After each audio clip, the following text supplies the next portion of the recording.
Isang itlog lang. Diyos ko dahil marami pong hindi nakakaalam dito na isang itlog lang po talaga ang katapat dyan sa mga wrinkles dito, wrinkles doon, wrinkles doon, wrinkles dito, wrinkles dito, yung line, at line dito. At lalo na din po yung mga kulubot nating mga kamay. Dito yung mga kulubot nating mga kamay. Isang itlog lang mga kabisi. In just 10 to 15 minutes. Kunin lang ninyo itong itlog na white. Ilagay ninyo sa bowl. Magpahid sa kamay. Tapos ilagay na dito doon banda sa lalo na.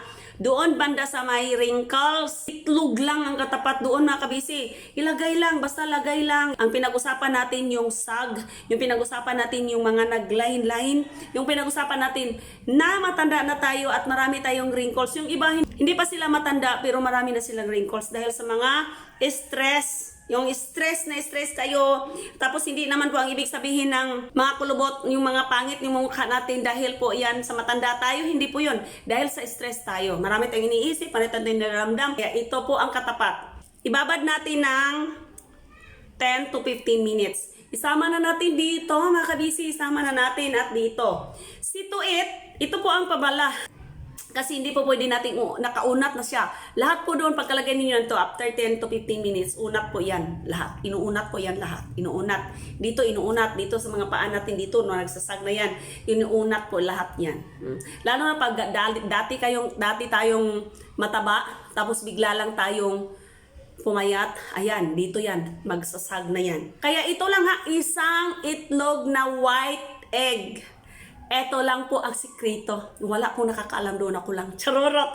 Kaya itong inyong lola. Tingnan nyo yung lola kung mayroon ba akong mga fine lines. Di ba? Wala po dahil po sa egg. Maliban po sa ginawa nating whitening serum, rehab, na naglagay tayo skin rehab na ginagawa natin, mga mask na ginawa natin na mga DIY lang na organic. Ayan, mga vitamins yan sa ating mga balat. Pero ito po talaga mga kabisi ang nagpaunat. Hindi na tayo kailangan ng magpa-opera pa tayo ng parang ganino natin yung ating mga skin, talagang ating ipaganyan, ganyan. Hindi na po dahil dito lang po ang katapat. Hindi nila alam yun eh. Kaya sa lahat ng followers ko, shout out kayo. Kayo po ang pinakabulahan din. Kayo po ang nakakaalam na itlog lang pala. Yung white egg lang pala ang gamot doon sa mga naglinya-linya dito. At huwag galawin ang iniiniting everything on your face. Kasi nag-uunat-unat yun. Pagkatapos ng naglagay kayo 10 to 15 minutes, diyan lang kayo. Saka natin maghilamos at hugasan ng maligamgam na tubig. Charorot! Yan lang po ang pinakamaganda mga kabisi. Kaya bulahan kayo kung nagiging followers ko kayo. Dahil marami kayong natutunan. Kaya kayo dyan na hindi pa kayo nakapag-follow sa akin, mag-follow na po kayo mga kabisi. Dahil ang inyong lola marami pang i-share. Charorot!